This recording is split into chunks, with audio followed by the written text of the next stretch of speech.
What's going on, guys? I'm Tommy, and I'm coming at you with an action figure review. Today, I'm going to be reviewing Hasbro The Black Series Shin Hati Arcana from the Ahsoka series. This figure, along with the recently released Baylan Skoll mercenary figures, have been a very hot topic within the Black Series collecting community, as these figures are literally just repacks of the initial releases, which had issues with height and lightsaber blade color, etc., etc., and now we have these versions which have not fixed any of the pre-existing issues, and they have only added some soft goods cloaks. Technically, I know this might be a hot take, these are better releases because they give you more for the figure. However, you know, I completely understand people wanting to pass on these if you already bought the first ones. This figure was a Target exclusive for 2024. I'm pretty sure at most of your local Targets you should be able to find this one right now. Pretty sure she's also in stock on the Target app and Target website too. Shin comes in the standard packaging for the Black Series right now. You have your Black Series logo up top,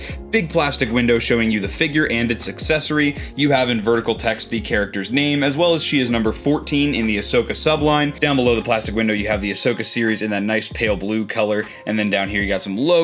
On this side of the box, you've got your mural packaging style with the really nice art. This is great art. This looks like straight out of the show. And then down here you have the character's name. On the back of the box here, you have the Black Series logo, the character's name again. We have that same mural image we saw on the side of the box blown up quite a bit. And we also have a bio in about 1,000 different languages. This bio reads, Shin Hati is adept at lightsaber combat, a skill she uses as Baylan Skoll's eager apprentice in mercenary work for Morgan Elsbeth, the former magistrate of Caladan. And then down here we just reiterate she's number 14. You have all your legalese down at the bottom here. Please don't feed this action figure to your babies. On the back here we have this Black Series logo. On the bottom we have even more legalese, and on the top nothing. With all that aside, that's pretty much all you get for Black Series packaging right now with the standard releases. Let's get this figure opened and we'll check her out. Alright, and here we have Shin out of the box. Before we check her out, let's first check out the one accessory she comes with, that being her lightsaber. So this lightsaber is done in a very nice kind of gray sculpt with some nice paint, and then I'm not sure what color to call this up at the emitter here, but that is a paint application up at the top. It's got some very nice sculpted and painted detail. Shin has an awesome lightsaber design, and I'm glad they were able to bring that into the action figure form. Down here you can also see at the bottom of the hilt you do have a little ring that's sculpted there, so you're able to attach this to her belt. I'll show you that a little later. She does have, this looks to be the red lightsaber blade. So funnily enough, there was a running change not only with the first release of Shin and Baylan, but also with this subsequent release, where the first run had red lightsabers, and then all subsequent runs changed it over to a running change so that they had the more accurate orange lightsabers that they have in the show. It's actually kind of funny how this worked out, because my original releases of Baylan and Shin, this lightsaber's from that, they both came with the orange lightsabers, and I know it's not a huge difference, but to me it's noticeable off camera here. And then the bottom one here, both my Baylan and my Shin for the mercenary and Arcana versions came with the red sabers. So in a way, it's kind of cool that I have both versions of the sabers in my collection now. However, you know, I was kind of hoping for the more accurate orange color for these releases. So it is what it is. I'm not too bummed about it, but you know, it's interesting and definitely worth noting that there was a running change with the lightsaber colors. Of course, as well, the lightsaber blade is detachable from the hilt, and this is what that's going to look like as it's detached. Now, with the accessory aside, let's take a look at the figure. So this is, again, the same exact release as the original Shin Hati figure. So there is no difference as far as I'm concerned on the paint applications, the weathering, everything on these is exactly the same. I don't even think they did anything with the face or the hair at all, which is a shame, because I think that for me, the ramen noodle hair, or the ramen noodle hair, however you say it, if you say ramen, you're wrong. This is probably my biggest gripe with the figure. I don't understand how this this figure got no wash on the hair at all, when Balin Skull got an awesome dark wash on his facial hair and the hair on the top of his head. I don't understand why this bugs me so much. I think it's just the shade of yellow that they chose to use. It's technically not wrong. Shin has some very light colored hair. It just is a real shame that they didn't put a wash on it. I think it just looks so bad when you put her up to a lot of the other Ahsoka figures, which in this line are fantastic figures. It just really bugs me, so it is what it is. The face printing looks good. I don't think it looks at all like the actress, but I think she has one of those really recognizable faces that's hard to emulate in the 6-inch action figure form. I don't even think Hot Toys did it perfectly with this, so, you know, I can definitely give this a pass. It is the character, that's all. You know, when I look at the figure, I know that it's Shin Hati, so I'm not too worried about it. They also sculpted her little Padawan braid down here. Even though she's not technically a Jedi, they did give her a Padawan braid, which is an interesting touch. The soft goods cloak here is a brown cloak. You can see that when it's in the box, the hood is up. I think the hood fits pretty nicely. They've stitched it so that the edges of the kind of hood are pulled down already, so it's much easier to get this to sit on her head naturally than with some other Black Series figures with the soft goods.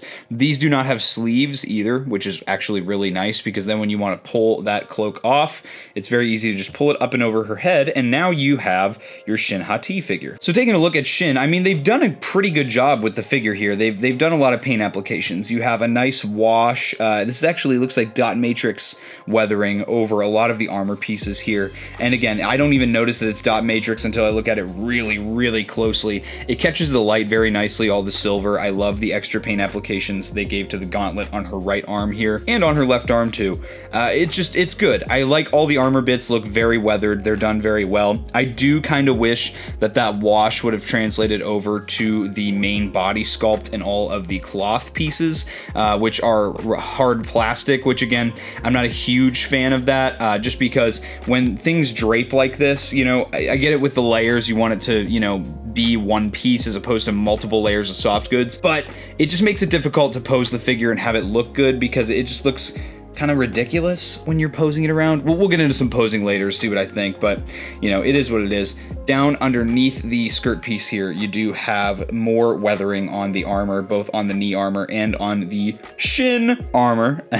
So you do have all kinds of weathering here. It looks great. I mean, it's for the most part, you know, if you, from the neck down, this is a great looking figure. And that's where my issue comes in. It's just the head, I don't think looks very good. I think for Black Series in 2024, I think they could have done better, at least giving the hair a dark wash. But again, it's neither here nor there. This is the same issues that people had with the first figure, and like I said, this is the exact same release with a soft goods cloak, so I can only complain so much. Aside from that, though, it's a great looking figure. I think the paint applications where they did them were done well. Taking a look at the articulation, she has a double ball jointed neck, which is going to get you plenty of range. She can look down just a little bit here, and she can look up ever so slightly. She does have some really good tilt here, as well as the ability to look right and left. She's got some butterfly joints, which you can actually see on the torso here, which is just one sculpted piece, no rubbery overlays like they do a lot here. The butterfly joints have some decent range to them, and then the shoulder armor is on an O-ring system, so the shoulders are separate from the shoulder armor. So you have a hinge and swivel at the shoulders here.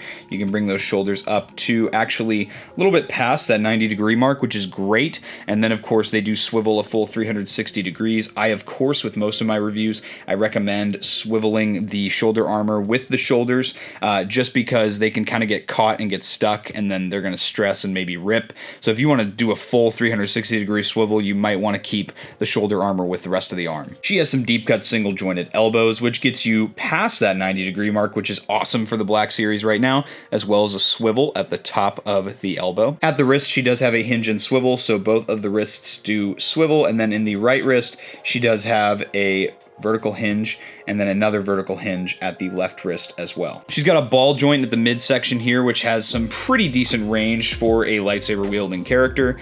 And then down here at the hips, she does have a ball joint, as per most Black Series figures. They have omitted the cut for the thigh swivel, and these are kind of the newer hip joints that Black Series figures have, which kind of give you that pivot, which is kind of the same motion as the thigh swivel. She does have single jointed knees. These are deep cut single joints. Those are going to get you to that 90-degree mark, mark, even with all of that sculpted plastic kind of blocking the articulation a little bit. And she does have a swivel at the top of the knee too. Something that bothers me a little bit here, and this is a general gripe I have with Black Series, this is something I complained about with the original figure, was that the knee armor is glued above the knee, which just looks kind of pointless, looks kind of stupid in my opinion. But again, this figure's already been out, I'm only going to harp on it so much.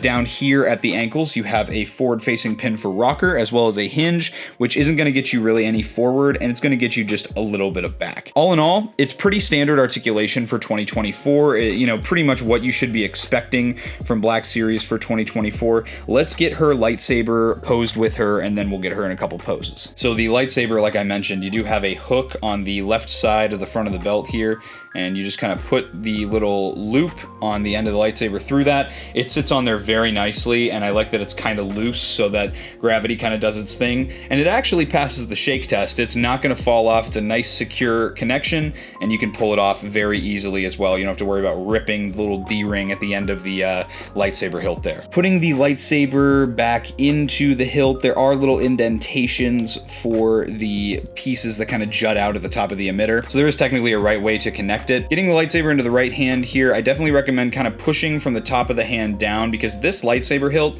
is very, very gummy, and it's going to probably be prone to bending and warping, so just keep that in mind. It's probably easier to push it down rather than try to just shove it into the hand like a Lego minifigure. With this pose here, I'm kind of emulating Shin's kind of battle-ready stance. I actually love this battle stance that she has in the show.